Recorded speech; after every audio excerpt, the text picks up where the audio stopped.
Hi there, Sharon Horne-Ellstrom here. Welcome to day 16 of our Supersize Your Business Annual Challenge. Today is day 16, and we are going more deeply into the SOAP framework. Step 3, actually, the A stands for action. What kind of action are you going to take? We want to analyze alternatives, the alternatives or the options we came up with yesterday, and then we want to take action today, not tomorrow, not next week, not next month, not at the first of the month, today. So we're going to use a problem solving tool, a decision making tool to analyze our top 3 alternatives out of the 10-3-1 tool we used yesterday. You came up with at least 10 options, right? 10 different possible ways to fill the gap between where you are and where you want to be. Mine is I'm working on a specific project with a 6-month challenge for a school community, building a school community. And so I, of course, picked that as the thing that I want to soap up. So is it urgent? Yes, because I committed to it. Is it going to require resources? Yes, it's going to require time, energy, effort, prioritization of some of the things that need to be done in order to make that a reality. Is it important? Is it important to me? Yeah, it's important to me to always be growing and improving and creating positive value in the world. Is it necessary that I do it? Some of the things are necessary, some of the things are not. But the thing I'm looking at today is absolutely necessary for me to do. And then how much energy or effort is it going to require? Now, I like to take all these. And for resources and energy, if something is more expensive or requires more, that gets the lower number.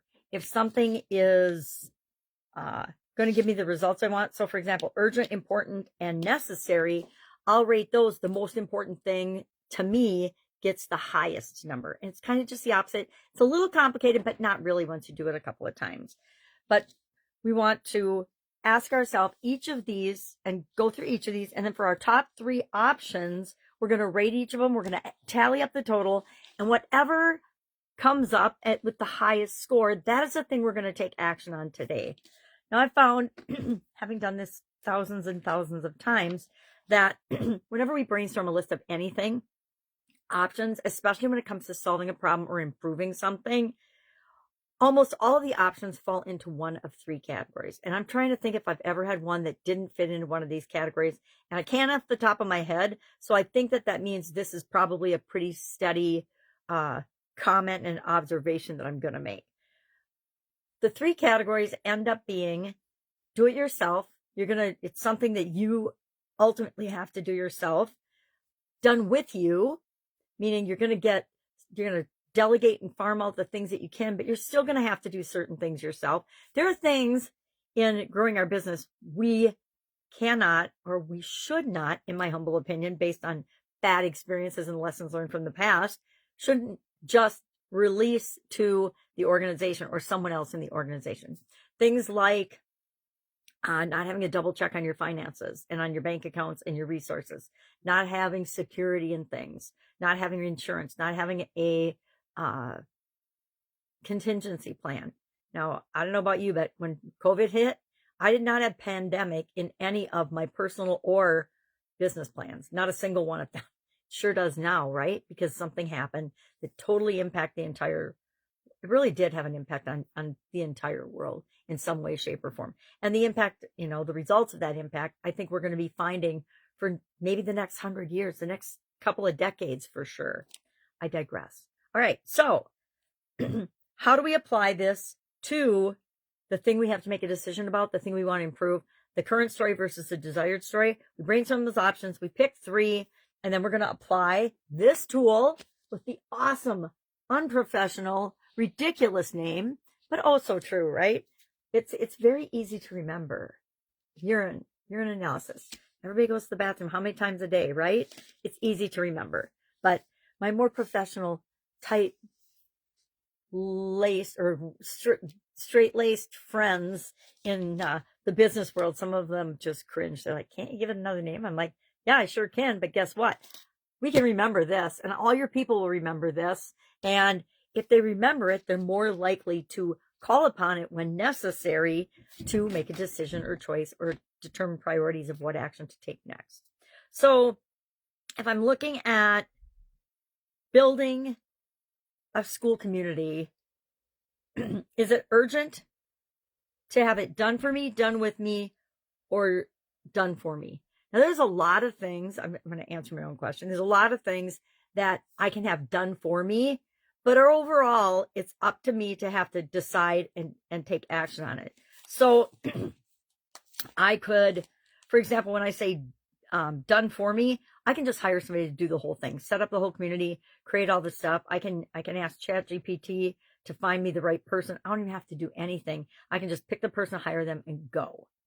And so is it urgent that I hire somebody to do it for me?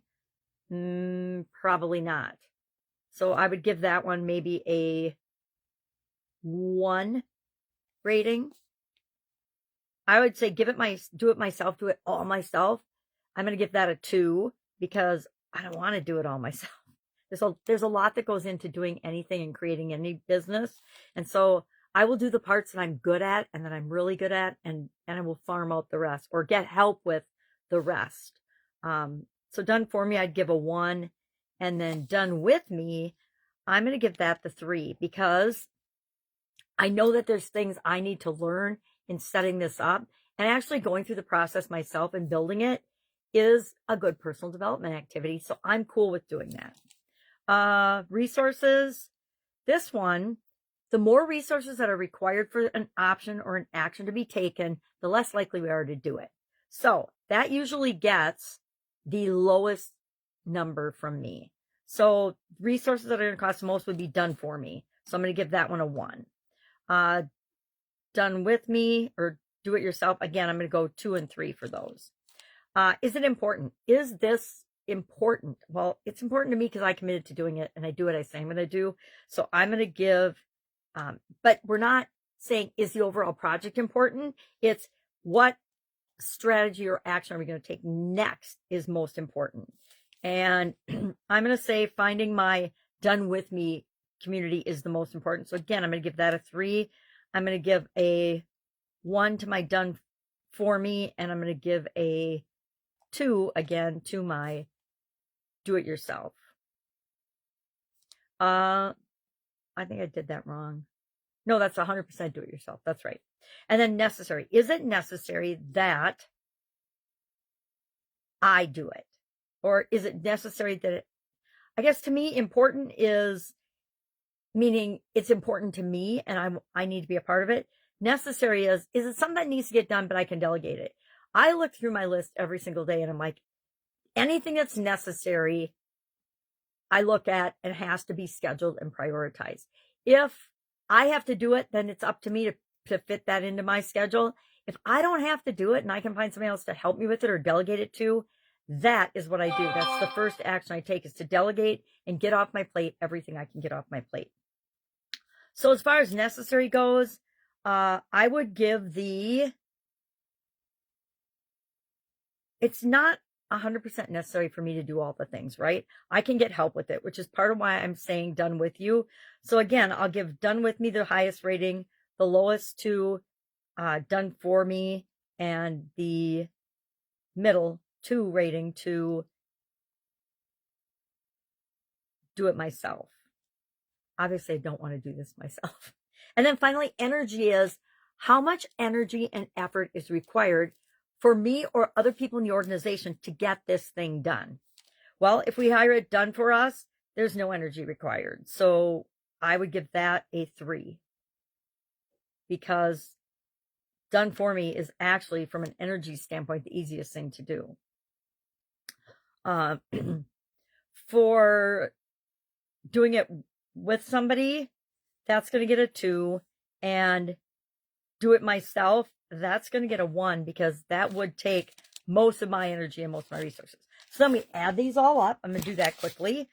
2, 4, 6, 8, 9, 3, 6, 9, 12, 13, 14, 1, 2, 3, 4, and 3 is 7. So we've got 7, 14, and 9. So what's going to win? Done with me, right? And that's how I do it. It takes that amount of time, and talking about it takes longer than actually doing it. So keep that in mind. Action item today. I want you to look at the top 3 alternatives you came up with yesterday, or options that you came up when we were brainstorming options. rate each of those on these 5 criteria and then see what comes up. And then in the comments below, share what action you're taking today to begin to fill the gap between where you are and where you want to be. That's it. Any questions about this, hit me up and ask. If you want to see a write-up of this, I can sit down and actually do a write-up that is much more clear and concise than how I explain it different every time. Not really, but I try to give an example while I'm explaining it. I hope that's helpful. If I can help in any way, ask. Otherwise, have an awesome day. Have fun with this. Have fun with these tools, because the more you engage with them, the more fun and the more positive and the better time you have doing them, and realizing how they can save you so much time and energy and stress and strife and trying to figure things out. And really, we're just always trying to figure out our next step. The more tools we have like this in our toolbox, the better off we are. All right. Have a great day. Questions, ask. Otherwise, I will, of course, be with you tomorrow.